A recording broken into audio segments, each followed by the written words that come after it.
Di lereng Gunung Ungaran terdapat bukti sejarah peninggalan era Mataram kuno, yang diperkirakan dibangun pada masa awal kerajaan Mataram Wangsa Sanjaya pada abad ke-8–9 Masehi. Candi Gedong Songo tidak hanya berupa wisata sejarah, tempat ini memiliki keindahan yang memadukan warisan sejarah purbakala dengan pesona alam pegunungan yang menakjubkan. Perpaduan unik antara situs sejarah yang megah, udara yang dingin, dan pemandangan alam yang luas, menjadikan Candi Gedong Songo sebagai salah satu destinasi wisata budaya dan alam yang paling mempesona di Jawa Tengah. Candi Gedong Songo berada pada ketinggian 1.300 meter di atas permukaan laut, diperkirakan dibangun pada periode awal arsitektur klasik Jawa, terkait tradisi Hindu Sivaisme, dan sering dikaitkan dengan perkembangan tata kota keagamaan yang mendahului, menyertai periode yang menciptakan candi-candi besar lain di Jawa Tengah. Struktur batu vulkanik dan pola tata letak kompleks memberikan nilai arkeologis penting sebagai salah satu situs candi di wilayah Semarang. Gedong Songo berarti 9 gedong atau candi, meski tidak semua bangunan masih utuh hari ini. Secara umum situs dibagi ke beberapa gedong atau kompleks, sering disebut Gedong 1 sampai Gedong 5, yang masing-masing memuat satu candi utama dan beberapa candi pendamping. Mari kita kunjungi satu per satu. Gedong 1 atau candi pertama merupakan kelompok pertama yang akan ditemui bila naik dari titik parkir bawah. Menunjukkan fondasi dan tubuh candi bergaya lama, relief lebih sedikit terawat. Fungsi, tempat pemujaan utama diperuntukkan Dewa Siwa. Candi Gedong 1 memiliki arsitektur khas candi Hindu bergaya Mataram kuno, gaya klasik tua, yang secara vertikal terbagi menjadi 3 bagian. Kaki candi atau batur candi berdiri di atas batur alas setinggi sekitar 1 meter.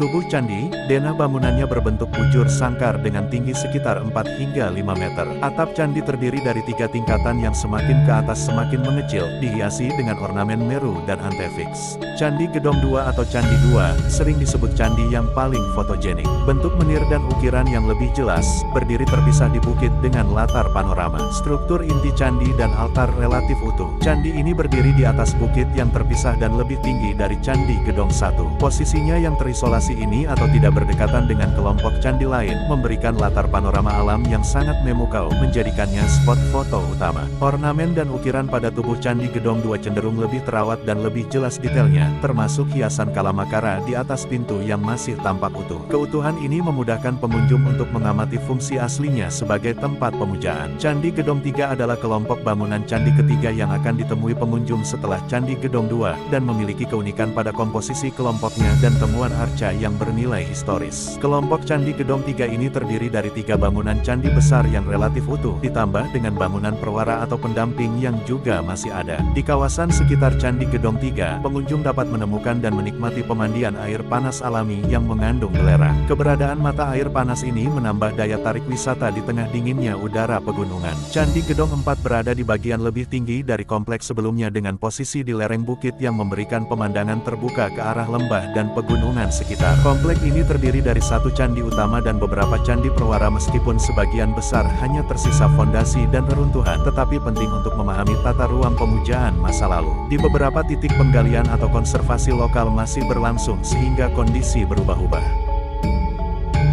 Candi Gedong 5 terletak di titik paling tinggi dari keseluruhan kompleks, sehingga dianggap sebagai puncak perjalanan spiritual. Arsitektur berbentuk persegi dengan batur sederhana, tubuh candi tegak, dan atap bertingkat yang melambangkan Gunung Mahameru, gunung suci dalam kepercayaan Hindu. Kondisi relatif lebih utuh dibanding sebagian candi lain, meski di sekelilingnya masih banyak sisa batu reruntuhan. Perjalanan di Candi Gedong Songo bukan sekadar wisata alam dan sejarah, tetapi juga perjalanan batin. Dari setiap langkah menanjak menuju candi demi candi, kita diajak menyelami jejak peradaban Mataram kuno sambil menikmati keindahan alam Gunung Ungaran. Di puncak Gedong 5, kita belajar bahwa keindahan dan makna sering menunggu di akhir perjuangan. Pulang dari sini, semoga bukan hanya membawa foto indah, tetapi juga pengalaman berharga dan rasa syukur atas warisan budaya yang masih terjaga.